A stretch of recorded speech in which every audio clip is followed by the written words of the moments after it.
بل وتوي په هغه خار بابل کې یو کلی د هغه کلی نوم کوسا دی پسې سره کاف واو او سی غوړوندی یو د پاسه پیلیف په هغه کلي کې دی پیدا شوی او چې په کومه علاقه کې پیدا شو په دغه وخت کې یو ظالم بادشاه نمرود د هغه بادشاهي وه دا نمرود هم لکه د موسی علیه السلام د زمانې د فرعون په شان د خدای دعوی کړی او لویه بادشاهي یې وه نو سترګې په داسې قوم کې وغړولې چې ټول کفر شرک و په قوم کې چا به د بوتانو سجدې کولې او چا به انور ته سجدې کولې او چا به سپومې ته سجدې کولې او چا به ستورو ته سجدې کولې او علما لیکي چې د نمرود بادشاه یو خوب لیدی د هغه خوب تعبیر ول خپلو نجومیانو کاهنانو وستا په دې قوم کې به یو هلک پیدا کېږي ابا کوشش کوي چې ستا دین بدل کړي او ستا له دین نه به ویزاری او ستا خدایي به هم نه مني او تا سره به مقابله کوي وی څوک وی دې کال کې پیدا کېږي دا موجوده کال چې دی دا هلک به دې کال کې پیدا کېږي نو فیصله په دې وکړه چې په دې اعلان وکړه خلکو ته چې په دې کال کې به بالکل بچی نه راوړی او کدا چا بچی پیدا شو که جنۍ وي نو غږ به ورته نه کو کالکی نو علالو به وله لکه څنګه چې فرعون خوب لیدلی و د موسی علیه السلام په حق کې او بیا فیصله کړې و چې بني اسرائیلو کې که ملکان دي دا وجره او چې کومې جینکې دي دا جمدی پرېږدی دقسې فیصله ده وکړه خلکو ته اعلان وکړه چې دې کال کې به بچي نه راوړی بچی خو د انسان په اختیار کې نه دا خو د الله خوښه ده نو بچی پکې پیدا شو ډیر ماشومان یې هم وجل او ابراهیم علیه السلام چې پیدا شو ډیره موده خو یې مور خبره پټه کړې وه خو د هر چا نه به یې پټه کې خاوند نه خو نشي پټېدی خبره یې ښکاره کړه علما لیکي چې د ښار نه بار یو غار کې به پټ ساته او په هغې کې به د ابراهیم علیه السلام تربیت کو لویو به دې لوی که چې په ښه بده پیشو نو دل الله په زړه کې هدایت اچولی الله قرآن شریف کې فرمایي چې لقد آتینا ابراهیم رشده من قبل وی مونږ دله په ماشوموالي کې په زړه کې هدایت ورکړی نیغه لارم ورته ښولې وه او وکننا به عالمین مونږ ته پته وه مونږ پې خبر و چې ده کې دا صلاحیت شته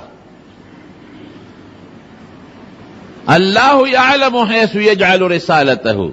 ابو جهل به وی مشر زیم او پیغمبری محمد ته ملو شو صلی الله علیه وسلم سردار زیم او دی پیغمبر شو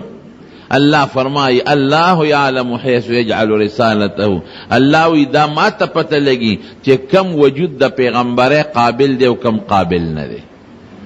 یو زمیدار چې تخم کری په ځمکه کې هغه ته پته لګي چې دا د غنمو د کروندې قابل ده دا د غنم زرغونی او دا د غنمو د کروندې قابل نه ده نو په شاړه ځمکه کې خو زمیدار تخم نه غورځي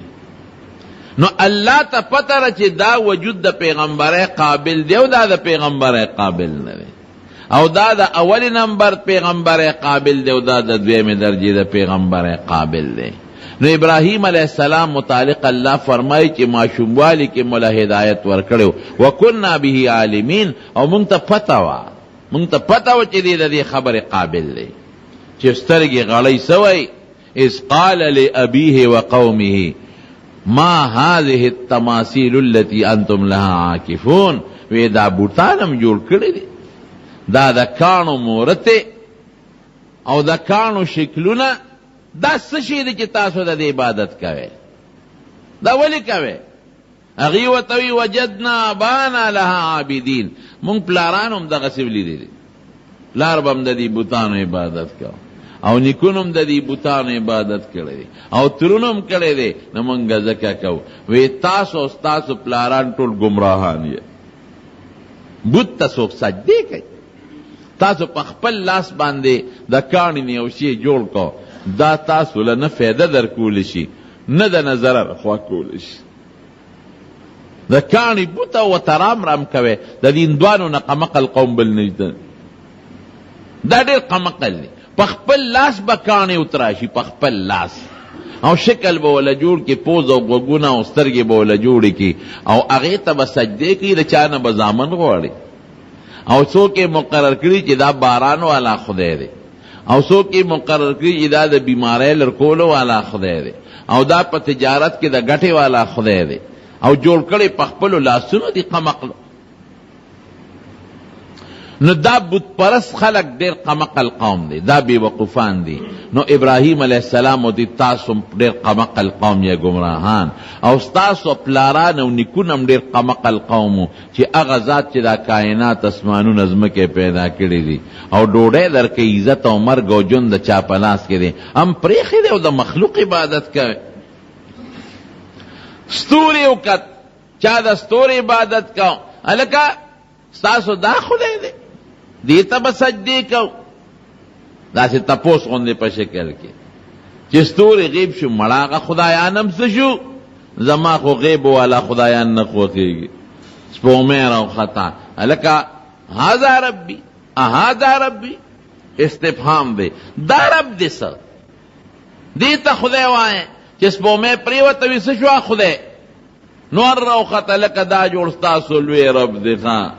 رڼا ډېره تیزه ده چې ماښام پرېوت مړوي چې د چا رڼا ختمیږي هغه ته عبادت نه کوم. زما هغه رب دی، هغه ذات دی چې د هغه رڼاګانې نه ختمیږي. پلار به بوتان جوړو،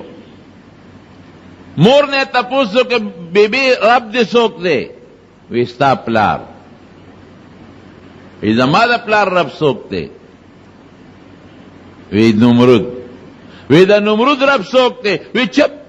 مخکې لاړ نشي، څپېړه ده نو باسم. پلار ته الوی دا ابراهیم خدا دا خبرې کوي، دی خو زمونږ د خدایانو پسې بد رد وی، او د انور او سپومې او ستورو چې څوک عبادت کوي هغې پسې بد او رد وی، او زمونږ نمرود هم خدای نه مني. ګورې غم پېښ نشي راته، سیړې ونه رسي بادشاه ته، وی بچې دا تاسو لوی کړی دا ګوتې نه ونیو نیغ ماشوم د نمرود لی ورساو. وی زمونږ دا بچې دا، او دا ابراهیم علیه السلام پلار دا د بادشاه په دربار کې د ډېرو مقربینو نو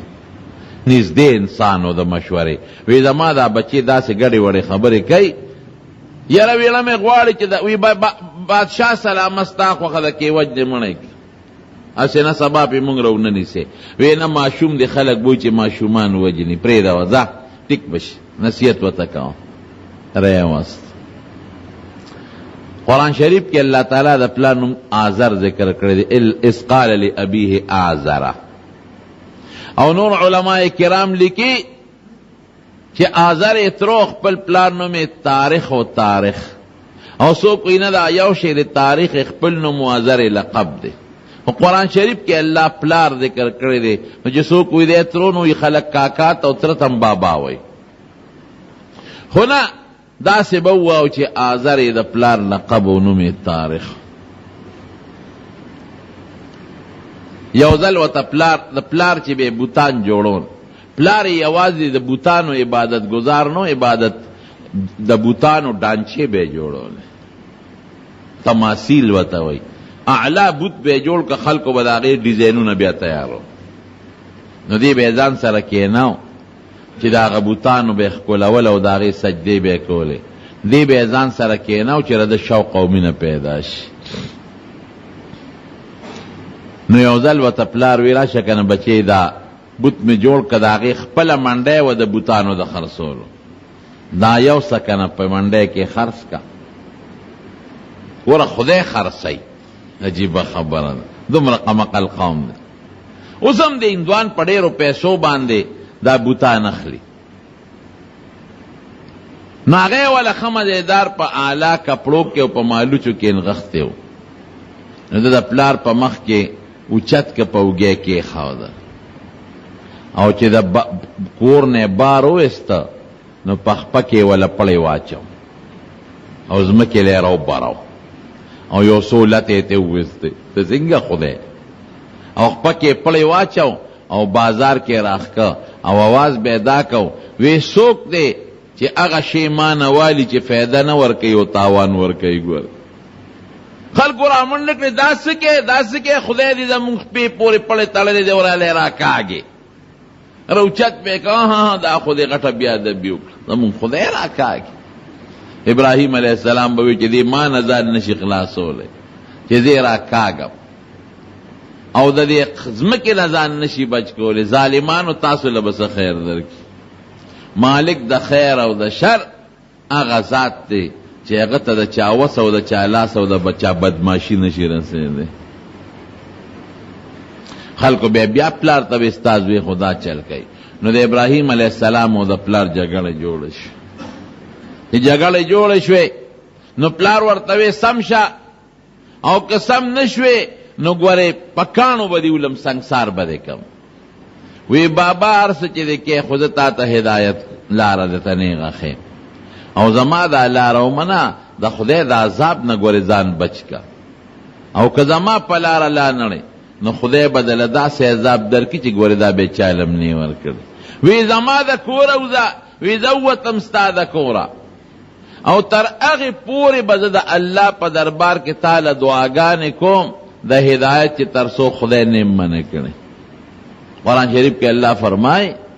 چې ابراهیم علیه السلام به پلار له دعا غوښتله وما كان استغفار ابراهیم لابیه الا عن موعده وعدها ایاه. دی ورسره وعده کړې وه چې تر څو خدای نه منع کړي بخښنه به درله غواړم نو بخښنه یې غوښته. فلما تبين له انه عدو لله تبرأ منه ان ابراهیم لأواه حلیم. چې کله ورته پته ولګېده الله ورته وی نه دا کافر دی مشرک دی دعا وله مه کوه نو بیا دعا بنده کړه. وی ابراهیم علیه السلام لأواه د خدای نه ډېر یریدونکی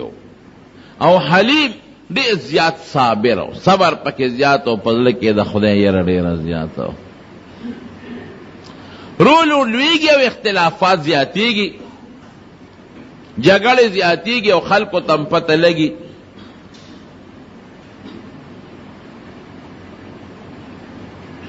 ټول قوم په یو طرف دی یو ابراهیم علیه السلام په بل طرف. په ټول قوم کې ورسره صرف او صرف دوه ملګري دي. یو یې ورواره د حضرت لوط علیه السلام دله خدای وروستو پیغمبري ورکړې او یو یې د تره لور ده چې هغه د ده بیبیم د حضرت ساره علیه السلام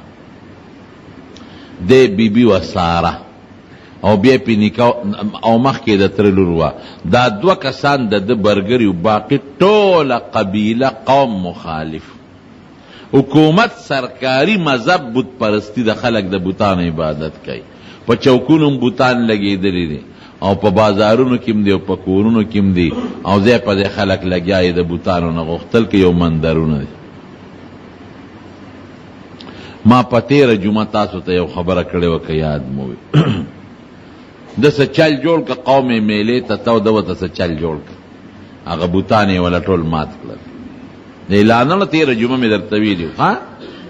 چې زه بیمار یم چې قوم راغې ټول